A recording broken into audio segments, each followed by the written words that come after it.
नमस्कार भाइयों, कैसे हैं आप सब। जो सीरीज हम लोग स्टार्ट किए हैं क्लास 12 का फिजिक्स, कल हम लोग पढ़े थे धारिता और संधारित्र के बारे में और उसी से रिलेटेड आज बेहतर क्वेश्चन लेकर आए हैं जो बहुत ही इंपॉर्टेंट है और बोर्ड एग्जाम में ये पूछे गए हैं। 5 सालों में 3 बार रिपीट किया गया हुआ क्वेश्चन है।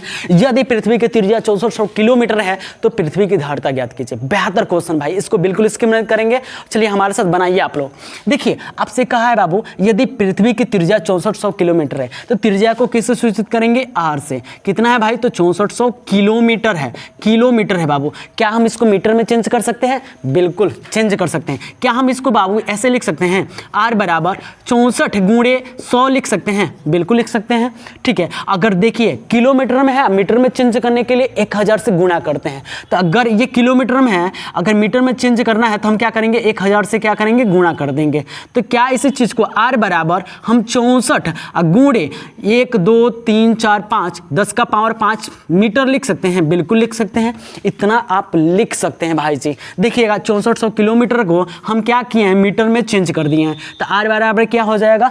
64 गुणे 10 का पावर 5 मीटर में हो गया। ये किस में आ गया? मीटर में। और बाबू पृथ्वी की धारिता को किससे सूचित करते हैं? तो सी से सूचित करते हैं। सी बराबर प्रश्नवाचक चिन्ह। ये आपसे दे दिया। इतना तो क्वेश्चन में आपसे बोला है। अब बताओ धारिता बराबर, धारिता का सूत्र क्या होता है? तो देखो 2 सूत्र होता है। एक धारिता की परिभाषा से होता है। धारिता की परिभाषा यानी कि सी बराबर क्यू अपन भी होता है। तो ये सूत्र लगाएंगे नहीं। दूसरा सूत्र होता है धारिता बराबर 4 पाई एप्सिलॉन नॉट इंटू में क्या होता है बाबू? तो आर होता है। देखिए आर का वैल्यू दिया है और इसका वैल्यू आपको पता है, कल भी बताए थे। अगर वो वीडियो आप नहीं देखो तो पहले उसको देख लो, उसके बाद इसको देखो, आपको समझ में आएगा। तो इसका वैल्यू आपको पता होना चाहिए, तभी आपको बन जाएगा। ध्यान से देखिएगा। अभी इसी सूत्र पे हम क्या करेंगे? सारे इस मान जो है पुट कर देंगे, आपका आंसर निकल जाएगा। देखो भाई सी का आपका मान ज्ञात करना है। सी आपको क्या करना है बाबू? ज्ञात करना है। अब बताओ सी बराबर क्या होता है? सी बराबर हमको पता है sir ji 4 pi epsilon not into में क्या होता है? आर होता है। एक बात बताओ, इसका वैल्यू आपको पता है? देखो इसका वैल्यू क्या होता है? 4 पाई एप्सिलॉन नॉट का जो मान होता है वो होता है 1/9 इंटू 10 का पावर 9 होता है।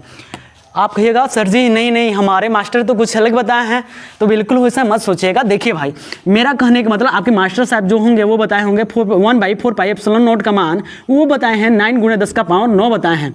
ठीक है, तो भाई इस बिल्कुल यहाँ पे कंफ्यूज नहीं होंगे। यहाँ पे क्या है? 4 पाई एप्सिलॉन नॉट का मान 1/9 इंटू 10 का पावर 9 होता है। ये एकदम कंफर्म है, ये याद रखिएगा। दोनों चीज़ें यहाँ पे इंपॉर्टेंट करके इसको नोट डाउन कर लीजिएगा, इतना याद रखिएगा। क्या ये बात आपको समझ में आ रहा है? बिल्कुल आ रहा है। अब ध्यान से देखिएगा, क्या इतनी की जगह पे हम इतना वैल्यू रख सकते हैं? ये वाला वैल्यू रख सकते हैं, क्योंकि 4 पाई एप्सिलॉन नॉट का मान क्या होता है? 1/9 इंटू 10 का पावर 9 होता है। तो यहाँ पर रख दीजिए। तो सी बराबर हो जाएगा 1/9 इंटू 10 का पावर 9 हो जाएगा।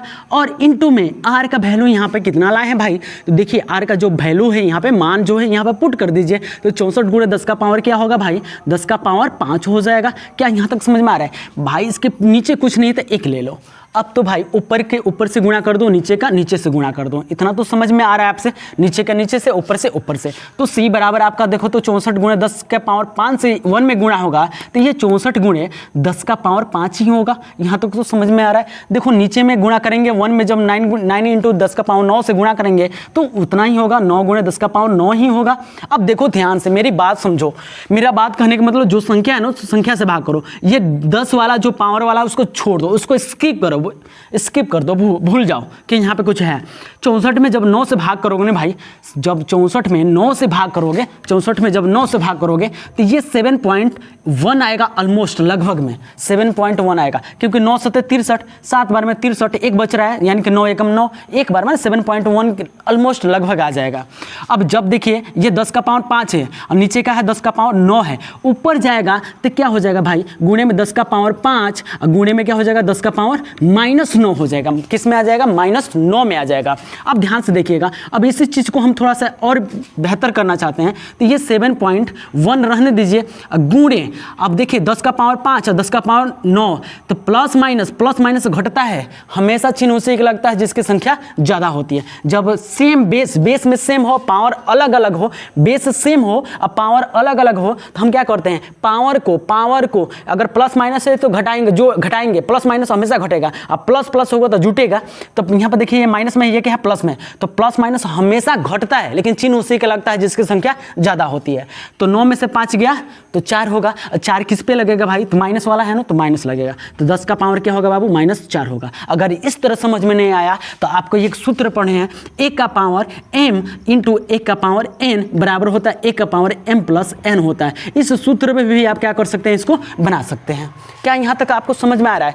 तो ये भाई ध्यान से देखना, ये आपको कुलम यानी कि देखिए सॉरी कुलम करें, धारिता, जो धारिता होता है ये किस में आता है, ये किस में आता है भाई, तो ये आपका फैराड में, F में आता है। किस में आता है, फैराड में आता है। तो यहाँ पे इसका आंसर हो जाएगा, इतना हो जाएगा। नहीं तो थोड़ा सा और यहाँ पे कॉन्सेप्ट है, यहाँ का समझाना मुझे कॉन्सेप्ट है, यहाँ तक आपको आंसर इतना भी देंगे बिल्कुल सही है।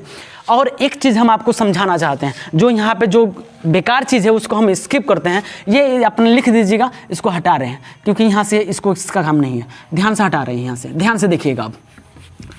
अब जो चीज़ यहाँ पे बता रहे हैं उसको ध्यान से देखिएगा। अच्छा ये बताइए, यहाँ तक समझ में आया आपको? बिल्कुल आया। अब देखिए सर जी मेरा ध्यान से देखिएगा, अब यहाँ पे जो चीज़ हम बता रहे हैं, क्या इसको हम ऐसे लिख सकते हैं, c बराबर 7.1 है और गुणे में 10 का पावर -4 है बाबू, तो ये बट्टा में लेके जाएंगे तो क्या c बराबर 7.1 गुणे 10 का पावर 4 लिख सकते हैं? बिल्कुल लिख सकते हैं, क्योंकि ये नीचे है, इन्वर्स में है, नीचे आएगा तो पावर में प्लस में हो जाएगा। अब देखो क्या हम इसको c बराबर 7.1 और बट्टे में इसको लिख सकते हैं 10 का पावर 4 है तो 4 को 0, 1 2 3 4 को 0 लिख सकते हैं, इतना तो लिख सकते हैं ना। अब देखिए ये सारे फैराड में है, ठीक है, F यहाँ पर लगाते जाइएगा, यहाँ भी F लगाते जाइएगा, यहाँ भी F लगाते जाइएगा। अब एक बात ध्यान दीजिएगा, मेरा कहने का क्या मतलब है, हम कहते हैं 2 में जब 10 से भाग करते हैं तो गुरुजी क्या होता है 0.2 लिखते हैं। अगर 100 से भाग करेंगे तो 0.02 लिखेंगे, क्योंकि 2 अंक का 2 0 है तो 2 अंक के बाद, 3 0 है तो 3 अंक के बाद, 4 0 है तो 4 0 के बाद। तो वैसे ही भाई यहाँ पे 1 2 3 4 0 है तो 4 अंक के बाद, यहाँ से 4 अंक के बाद हम क्या लगा देंगे, पॉइंट लगा देंगे। तो c बराबर क्या होगा, 1, ये रहने दीजिए, देखिए यहाँ पे 170000 लिखते रह जाइए। अब दशमलव कितने अंक के बाद लगाएंगे, 1 2 3 4 है तो 4 अंक के बाद, तो देखिए तो 7 है, यहाँ पे दशमलव है, यहाँ पे दशमलव है आपका, देखिए तो 7.1, तो यहाँ पे दशमलव है, और 100 से भाग करेंगे तो दशमलव कहाँ जाएगा, 1 2 3 4, यहाँ पे दशमलव आ गया, यहाँ से उठ के कहाँ जाएगा, 4 अंक के बाद आएगा, यहाँ पे आ जाएगा। अब ये किस में आ गया, तो फैराड में, क्या हो गया, फैराड। तो एक चीज़ हमको यहाँ पे कॉन्सेप्ट हमको पता चला, ये न्यूमेरिकल 1 नंबर का क्वेश्चन यहाँ से पूछा जाता है, याद रखिएगा, न्यूमेरिकल 1 नंबर का क्वेश्चन यहाँ से पूछा जाता है और इसको बिल्कुल स्किप मत करेंगे, क्योंकि यहाँ से पूछा जाता है कि पृथ्वी की त्रिज्या 6400 किलोमीटर है, तो इसका इसका फैराड कितना होगा, यानी कि ये क्या हो जाएगा, तो इसकी धारिता क्या होगा। तो याद रखिएगा 1 फैराड से भी कम है। देखिए तो 1 फैराड है, 1 फैराड का मतलब है, देखिए यहाँ पे 1 फैराड से क्या है, कम है, यहाँ पे क्या है, बहुत कम है, 1 फैराड से बहुत कम है। तो पृथ्वी की जो धारिता होती है, पृथ्वी की जो धारिता है 1 फैराड से कम है। तो बताइए धरातल पे, पृथ्वी पे कोई भी वस्तु है, कोई भी वस्तु पृथ्वी से छोटा ही है। तो जब पृथ्वी की त्रिज्या 6400 किलोमीटर है, उसका धारिता 1 फैराड नहीं है, तो अन्य वस्तु का धारिता 1 फैराड होगा। तो याद रखिएगा, माइंड में बस एक ही चीज़ याद रखिएगा कि दुनिया का कोई भी वस्तु की जो धारिता होता है ना 1 फैराड से कम होता है। दुनिया के कोई भी वस्तु लो, पृथ्वी, अभी तुम ध्यान से सुनो यार, पृथ्वी की त्रिज्या 6400 किलोमीटर है तो उसकी धारिता 1 फैराड से कम है। समझाए कि दुनिया, पृथ्वी कितना बड़ा है, उसका धारिता जो है ना भाई 1 फैराड से कम है। तो आप सोचो कि पृथ्वी पर कोई भी वस्तु है उसका भी धारिता क्या होगा, 1 से कम ही होगा। तो यहाँ पे क्वेश्चन पूछा जाता है कि आपसे हम बोल दें, मान लीजिए कि हम आपसे कह दें कि एरोप्लेन का धारिता क्या होगा, चाहे कुछ भी वस्तु का धारिता क्या होगा, चाहे सूर्य का धारिता क्या होगा, तो सूर्य का धारिता क्या हो जाएगा, तो कहिएगा 1 फैराड से कम में होगा, क्योंकि 4 को ऑप्शन दे देगा, 1 से अधिक होगा, 2 होगा, 2 फैराड होगा, 3 फैराड होगा, या नॉन ऑफ दिस दे देगा, तो कहिएगा 1 फैराड से कम होगा। दुनिया में कोई भी वस्तु है 1 फैराड से कम होता है उसकी धारिता। यहाँ तक एक बात समझ में आ गया। अच्छा बताइए, हम 1 फैराड डलाने के लिए किसके बराबर होता है, कितनी त्रिज्या क्या होना चाहिए जो 1 फैराड के बराबर होगा। तो याद रखिएगा 90 लाख किलोमीटर त्रिज्या होना चाहिए, तब 1 फैराड के बराबर होगा। अभी सॉल्व करके उसको बताएंगे। देखिए यहाँ पे क्या हुआ ना, यहाँ पे 2 लड़कों में डिबेट हो गया, माने बहस हो गया। अब बहस हो गया ना, तो एक लड़का उसमें बोल दिया कि भाई तुमको पता है कि मेरे दादाजी जो है ना, उनका घर इतना बड़ा था कि पूरे पृथ्वी के लोग उसमें बैठ के भोजन करते थे। माने वो लड़का बोला दूसरे लड़के से, तो वो लड़का बोला कि भाई तुम फेंक रहा है, तो बोला कि अरे नहीं यार ये सब बात सही है। तो दूसरा लड़का बोला कि भाई मेरे दादाजी ने एक ऐसा लगी रखे थे जो खुद देते थे तो बारिश गिरने लगता था। तो वो बोला है चुट्टा कहीं का, तुम तो एकदम फेंक ही दिया रे भाई, उतना लंबा लगी कहाँ रखता होगा। तो कह रहे अरे तुम्हारे दादाजी जो घर बनाए थे ना, उसी घर में वो लगी को रखते थे। तो सेम याद रखिएगा भाई, दुनिया का कोई भी वस्तु जिसकी धारिता क्या होगा, 1 फैराड से कम होगा।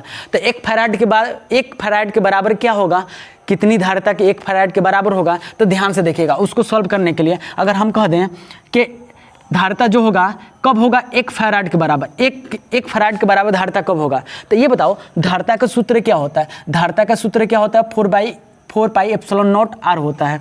तो क्या हम यहाँ पे लिख सकते हैं 4 पाई एप्सिलॉन नॉट इंटू में आर लिख सकते हैं, अब बराबर में क्या लिख सकते हैं 1, क्या लिख सकते हैं 1। अब बताओ यार त्रिज्या हमें ज्ञात करना है, तो आर बराबर क्या हो जाएगा 1/4 पाई एप्सिलॉन नॉट। अच्छे बताओ ये पूरा आ गया, यहाँ पे ये वाला पद यहाँ पे इसके बट्टे में आ जाएगा। तो आर बराबर क्या हो जाएगा, आर बराबर 1/4 पाई एप्सिलॉन नॉट। अब इसका तो वैल्यू आपको पता है भाई, इसका वैल्यू क्या होता है 9 × 10 का पावर 9 होता है। 10 का पावर क्या होता है 9। तो आर बराबर क्या होगा बाबू, आर बराबर ये हो जाएगा 9 × 10 का पावर 9 हो जाएगा। अब बताओ ये किस में है, तो मीटर में है। अब किलोमीटर में करना है तो हम क्या करेंगे 100 से भाग कर देंगे, यानी कि 10 का पावर 3 से भाग करेंगे। चाहे इसको अगर नहीं समझ में आ रहा तो मीटर में रहने दीजिए। क्या हम इसको लिख सकते हैं 9 पे 10 पे 9 है, तो इसलिए 9 को 0 लगाएंगे। 1 2 3 4 5 6 7 8 9, ये मीटर में है बाबू। अगर किलोमीटर में चेंज करना है तो हम क्या करेंगे 1000 से भाग कर देंगे। 3 0 से 3 0 खत्म। अब इसको दहलाइए, इकाई, दहाई, सैकड़ा, हजार, 10,000, लाख, 10 लाख, यानी कि 90 लाख, यानी कि त्रिज्या क्या होना चाहिए, आर बराबर 90 लाख किलोमीटर होना चाहिए। यानी कि इकाई, दहाई 1 2 3 4 1 2 3 4 5 6, तो ये 3 4 5 6 ये होना चाहिए आपका, इतना होना चाहिए किलोमीटर में।